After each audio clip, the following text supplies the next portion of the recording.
একজন বক্তা বলেছেন তাহিরিকে বানাইতে আল্লাহর ৩০ বছর সময় লাগছে।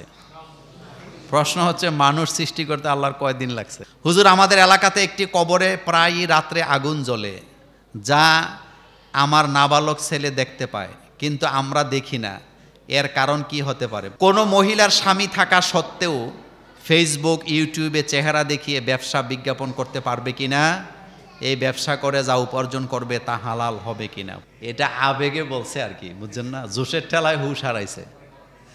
আল্লাহর বুঝি কোনো কিছু বানাইতে ৩০ বছর লাগে?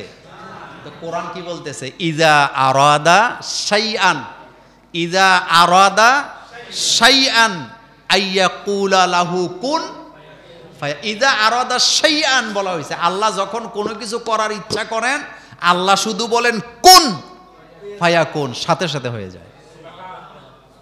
সুবহানাল্লাহর আস্তে কোন। আল্লাহ কি বলে? কুন বলেন। আল্লাহ কি বলে? কুন মানে কি? হও। আল্লাহ কি বলে? হও, ফায়াকুন, সাথে সাথে হয়ে যায়।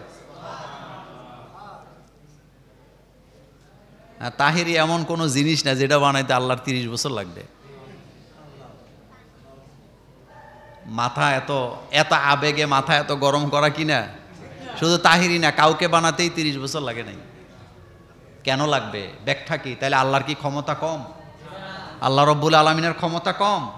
না, কথাটা এরকম বলতে পারতো যে তাহিরির মতো লোক ১০০ বছরে একবার জন্ম হয়, যার গলার মধ্যে এত জোর, রবীন্দ্রসঙ্গীতও মজা লাগে। কথা ঠিক কিনা? এগুলা একেবারেই বাজে কথা। ফাদ্দালনা বাদাহুম আলা বাদ, এই কথা মোল্লার না আল্লাহর। এই যে আপনারা এখানে আছেন, আমরা এখানে, সবার মর্যাদা কি এক? সবার জ্ঞান কি এক? সবার চেহারা কি একরকম? তো এটা বানাইছে কে? প্রত্যেকটা মানুষকে আল্লাহ আলাদা আলাদা বানাইছে। এক একজনের আল্লাহ এক একটা গুণ দিছে।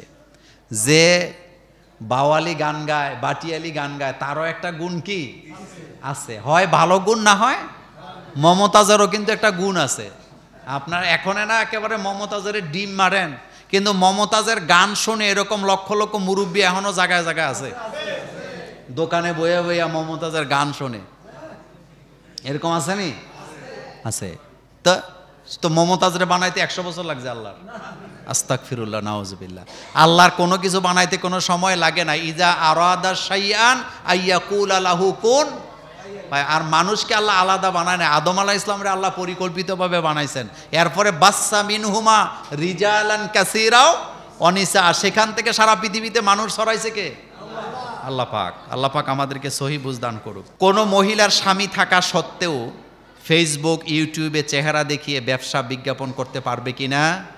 এই ব্যবসা করে যা উপার্জন করবে তা হালাল হবে কিনা? প্রথম কথা হলো, মহিলাদের চেহারা এটাও পর্দা। বলেন, এটা কি পর্দা? আমাদের দেশে যে ফতুয়া অনেকে দেয় যে চেহারাটা খোলা রাখা যাবে, এটা জায়েজ বলা হয়েছে। বলেন, কি বলা হয়েছে? জায়েজ। তো জায়েজটা কি? কিন্তু আপনি যদি ঠান্ডা মাথায় একটু চিন্তা করেন, নারীদের সবচেয়ে আকর্ষণীয় জিনিস কি? মুখমণ্ডল। এটা তাকওয়া। বলেন, এটা কি? তাকওয়া। এটা ঢেকে রাখবেন। মুখ দেখে ফেললে আর পর্দা কি? সেজন্যে মহিলাদের চেহারা এটা দেখানো যাবে না।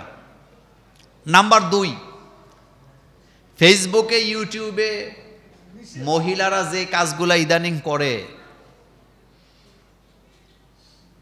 এই জিনিসগুলা জায়েজ হওয়ার কোনো কারণই নাই। আর যে সমস্ত ভাষা ইউজ করে, আস্তাগফিরুল্লাহ, নাউজুবিল্লাহ, জাতি কিন্তু ধ্বংস। আপনি দেখবেন ফেসবুকে ঢুকবেন, ওয়াজের ভিডিও খুবই কম আসে। কথা ঠিক নেই? আর যারা ওয়াজের ভিডিও চালায় তারা মাসে একবার স্ট্রাইক খায়, চ্যানেল বাতিল, এটা লাল দাগ। কিন্তু নষ্টামি, এরপরে দৌড়াদৌড়ি, এরপরে বিশ্রী জিনিসগুলি যেগুলা দেয়, এগুলার বিরুদ্ধে কোনো কি নাই?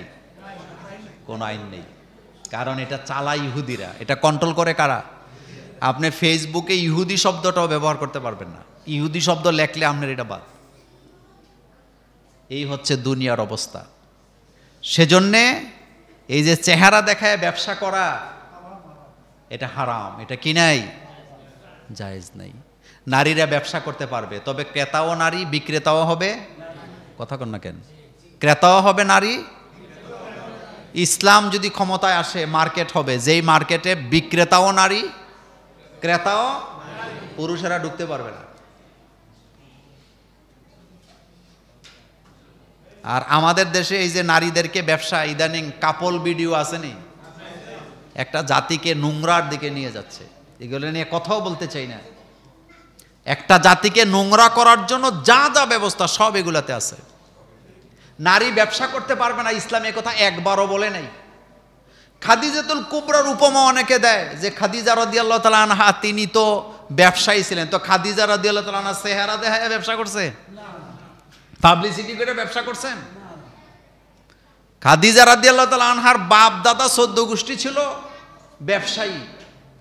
রাসূল সাল্লাল্লাহু আলাইহি ওয়াসাল্লামের বংশ আর খাদিজার বংশের গোড়া কিন্তু এক। গোড়া কি এক?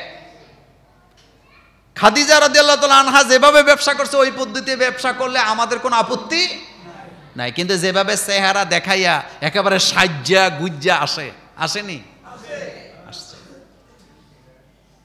এই সাজুগুজু করে চেহারা দেখাইয়া পণ্য বিক্রি করার দেহ ব্যবসার মধ্যে কোনো পার্থক্য নাই। হুজুর, আমাদের এলাকাতে একটি কবরে প্রায়ই রাত্রে আগুন জ্বলে, যা আমার নাবালক ছেলে দেখতে পায়, কিন্তু আমরা দেখি না। এর কারণ কি হতে পারে? প্রথম কথা হলো এখানে গ্যাস টেস থাকতে পারে, আমি জানি না। 2 নম্বর কথা হলো কবরের আযাব মানুষ দেখার কোনো সুযোগ নাই। আছে না, কোনো সুযোগ নেই। কবরে কি হয়, কবরের আযাব কি হয়, এটা আল্লাহ ছাড়া দুনিয়ার মানুষ দেখার কোনো সুযোগ নেই।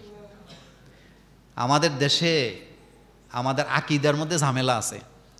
একটা মানুষ মারা গেছে, তার কবর করতেছে, এমন বৃষ্টি, প্রচণ্ড বৃষ্টি, কবরটা ঠিকমতো করা যায় নাই। কবরে পানি কি করে সিঁচে তারপরে মাটি দিছে। অনেকে মনে করে লোকটা ভালো ছিল না, এজন্য শান্তিতে মাটিও দেওয়া গেছে না। এটা 100% কুসংস্কার। এটা কি, বরং হাদিসে উল্টাভাবে আসছে। কোন আল্লাহর প্রিয় বান্দা যখন মারা যায় আকাশে বৃষ্টি হয়। আকাশে কি হয়? আকাশ থেকে বৃষ্টি হয়। কোন একটা মানুষ মারা গেছে, তার জানাজা পড়া যাচ্ছে না, দুর্যোগের কারণে জানাজা পড়া যাচ্ছে না, বৃষ্টির কারণে, এখানে দোষের কিছুই নাই। কিন্তু আমাদের দেশে এটারে কি মনে করে, কারো কবর করতেছে, কবরে পানি পাইছে, কয় তার কবরে পানি পাওয়া গেছে, লোকটা ভালো ছিল না। তো পানি কি ভালো লক্ষণ না খারাপ লক্ষণ? এই আকীদাগুলি আমাদের মধ্যে আছে। দোকানের মধ্যে আইসা রাস্তাঘাটে কয় অমুকরে মাটি দিতে পারে নাই, তো কবরে পানি চলে আসছে। তো কবরে পানি চলে আসছে, আপনার সমস্যা কি? কবর ভাঙ্গা পড়ছে। তো কবর যদি বালি মাটির হয়, এটা কবর কুড়ার পরে ভাঙ্গা পড়ার সম্ভাবনা আসেনি? এটার সাথে ব্যক্তির আমলের কোনো কি নাই, কোনো সম্পর্ক নাই। কবরে যদি আগুন জ্বললেও থাকে, গ্যাসের কারণেও তো মাটিতে আগুন জ্বলেনি। পৃথিবীতে একটা দেশ আছে আজারবাইজান, কি না? আজারবাইজানের শত শত জায়গার মধ্যে আগুন জ্বলে। পৃথিবীতে একটা দেশ আছে ইন্দোনেশিয়া, কি ওখানে বিভিন্ন জায়গায় আগুন জ্বলে। তা আপনি কি বলেন? আর মাটির নিচে যে আগুন আছে, এই কথাটা কার? বিজ্ঞানীদেরও কথা, আল্লাহরও কি কথা। সুতরাং আগুন জ্বলছে মানে ওই লোকটা খারাপ, লোকের কবরে আযাব হচ্ছে, এরকমের আকীদায় বিশ্বাস করার কোনো কারণ নেই। কবরের আযাব দেখা যায় না। আরেকটা কথা বলে রাখি, আমাদের দেশে মানুষ ভয়েতে অনেক কিছু দেখে যেটার কোনো অস্তিত্ব নেই। একা একা ঘরের মধ্যে শুয়ে আছে, ইঁদুর খটখট করে, হাতের কাছে মনে হয় ভূত চলে আসছে। এরকম ভয় আপনারা জীবনে বোধহয় পান নাই। কই এই ঘরে তো ঘুমান যায় না। কয় কেন? কয় ঘরে যে অবস্থা, কত কিছু বাস করে। সকালবেলা বাতি জ্বালা দেয় ইঁদুর, বিড়াল, এরকম আসেনি? এই ভয় আমরা বাঙালিরা এই ভয়ে ভীতু। মাশাল্লাহ দিলে ঘর থেকে বাইর হয় না, রাস্তা দিয়ে হাঁটলে কি গায়? গান গায়। এগুলা কিছুই না, এগুলা কিছুই না। আপনি ঘুমের আগে কোরআন তেলাওয়াত করবেন। 2 ভাই প্রবাসে থাকা, আর্থিক সমস্যার কারণে একজনের পক্ষ থেকে কুরবানি দিয়ে সেই মাংস 2 ভাগ করা যাবে কিনা? প্রথম কথা হলো, চুলা যদি একটা হয় তাহলে একটা বকরি যথেষ্ট। বলেন কয়টা? কিন্তু চুলা যদি 2টা হয়, একজনে কুরবানি দিবে আর গোস্ত 2 ভাগ করবেন, এটা হবে না। এমনিতে আপনি একজনের পক্ষ থেকে কুরবানি দিয়া তাকে গোস্ত দেন, কোনো অসুবিধা আছে?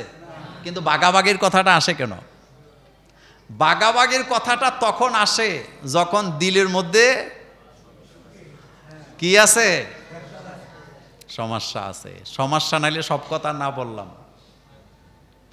চুলা যদি একটা হয়, কুরবানি কয়টা যথেষ্ট? একটা।